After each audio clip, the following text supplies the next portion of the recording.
కర్ణాటకలో సీఎం పదవిపై పంచాయతీ తెగడలేదు.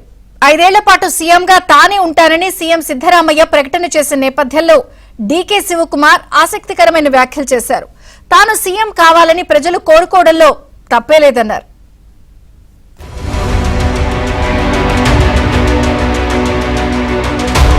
కర్ణాటకలో సీఎం మార్పు అంశంపై పొలిటికల్ రగడా కొనసాగుతోంది. 5 ఏళ్ల పాటు తానే సీఎంగా ఉంటానని సిద్ధరామయ్య చెబుతున్నా తన చేతుల్లో ఏమీ లేదని డీకే శివకుమార్ ప్రకటనలతో రాజకీయాల్లో సందిగ్ధత కొనసాగుతూనే ఉంది. ఈ క్రమంలోనే తాజాగా డిప్యూటీ సీఎం శివకుమార్ దీనిపై మరోసారి స్పందిస్తూ ఆసక్తికర వ్యాఖ్యలు చేశారు. తాను సీఎం కావాలని ప్రజలు కోరుకోవడంలో తప్పులేదన్నారు. రంభపురి పీఠాధిపతితో కలిసి కార్యక్రమంలో పాల్గొన్న ఆయన కార్యకర్తలు, ప్రజలు, మఠాధిపతులకు తమ తమ సొంత అభీష్టాలు ఉంటాయన్నారు. వారి ఆశలు, ఆకాంక్షలను తప్పుపట్టడం లేదంటూ కీలక వ్యాఖ్యలు చేశారు.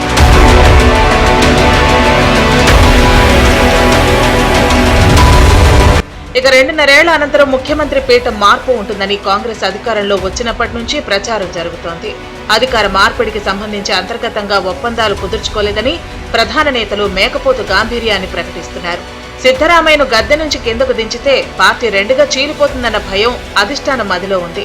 ఏఐసీసీ వెనుకబడిన వర్గాల జాతీయ సలహా మండలికి అధ్యక్షుడిగా బాధ్యతలు అప్పగించి తనను జాతీయ రాజకీయాల్లోకి పంపిస్తున్నారని జరుగుతున్న ప్రచారాన్ని సీఎం సిద్ధరామయ్య ఇప్పటికే ఖండించారు. తనకు కర్ణాటక రాజకీయాలు మినహా ఇతర పదవులు, జాతీయ రాజకీయాల్లోకి వెళ్లాలన్న ఆలోచన లేదని ఆయన స్పష్టం చేశారు. పాలనావధి తర్వాత ప్రత్యక్ష రాజకీయాల నుంచి తప్పుకుంటానని ముఖ్యమంత్రి ఇప్పటికే ప్రకటించారు.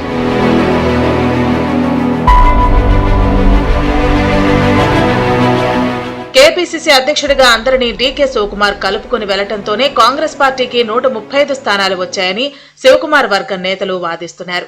ముఖ్యమంత్రి పీఠం ఖాళీగా లేకపోయినా విపక్ష నేతలు తప్పుడు ప్రచారాన్ని చేస్తున్నారని సహకార మంత్రి రాజన్న దుయ్యబట్టారు. సెప్టెంబర్లో కర్ణాటక రాజకీయాల్లో మార్పు వస్తుందని అనుకున్నప్పటికీ ఆ మార్పు ఇంకా త్వరగా వస్తుందని వ్యాఖ్యలు చేశారు.